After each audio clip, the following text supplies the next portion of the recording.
Hey guys, welcome into my second video of the day. Today we are diving into Volume 8 of our Transfer Portal Roundup series. The second wave of portal entries is upon us. There are so many exciting players that SC is looking at or have already offered. We have 2 commitments to discuss today. 2 big boys, so I know a lot of you are going to be thrilled with that. But before we get into it all guys, if you are enjoying the videos, please do like and subscribe to the channel. It really helps out so much. I also have a Patreon and merch listed down below, so if you want to help out the channel in an even bigger way, make sure to check those out. Thank you all so much for the support. You guys are awesome. Alright guys, so let's get into it. Now this one absolutely came out of left field, but USC landed a commitment from productive Purdue defensive end Jack Sullivan. Jack is a 5th-year senior, and he's listed at 6'5", 275 pounds. I love this addition. He's a very solid player. He finished his Purdue career with 86 tackles and 9.5 sacks. Another stat USC fans are going to love is that he only missed 1 tackle the entire year. This guy is going to be a rotational piece along the SC D line, and I think he's a great fit. His motor is always running, phenomenal effort on run plays, chasing guys down from behind. This guy is disciplined in the read option RPO game, which is a great change from some of the players USC had on the field this previous season. Another thing about Jack is that he's a very powerful player. His bull rush is fantastic. In 2020, he had a sack against Nebraska where he pushed the lineman back into the quarterback and knocked him down. It was hilarious, but he's really strong. I love this pickup. It totally caught me off guard, but I'm thrilled to have him. Alright, next up, USC landed another commitment, this time from former Washington State offensive lineman Pt. Kingston. He's listed at 6'5", 302, and he has experience playing both tackle and guard. He has more experience at guard, but performed very well at tackle this year for the Cougs. He is coming off a very strong 2022 season, a season where he didn't allow a sack according to PFF.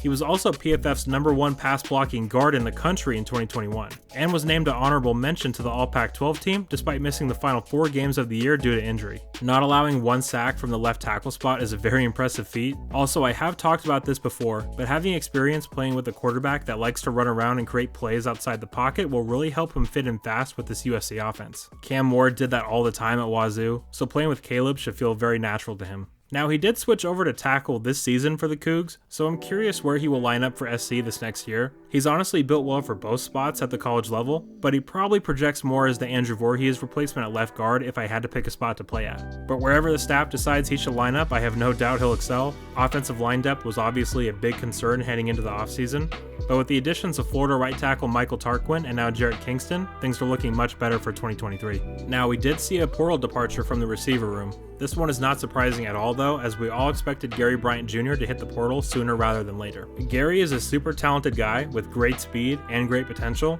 but that just isn't enough to make it in this receiver room anymore. It's the best of the best. You have to be a really special player to make it in there. Gary was a ton of fun to watch in his time at SC.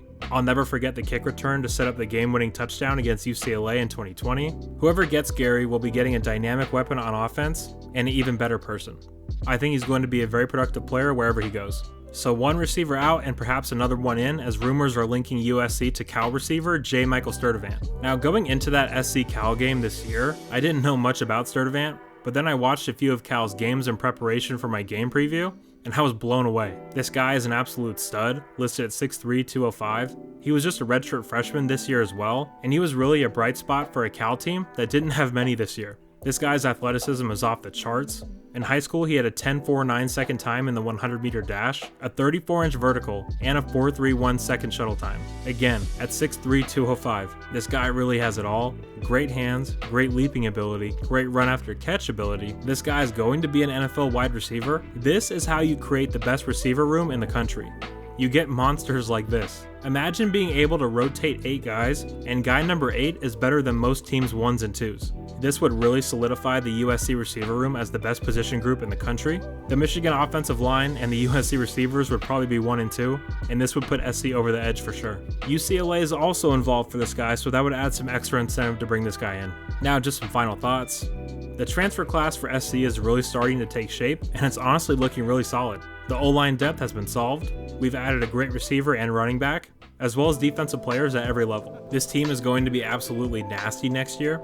I can't wait to see what this team looks like come September, but that will do it for me today, guys. If you did enjoy the video, please do like and subscribe to the channel. It really helps out so much. And if you want to support the channel in an even bigger way, I have my merch and Patreon linked down below, so please feel free to check those out as well. And thank you guys so much for your continued support, and as always, take care and fight on.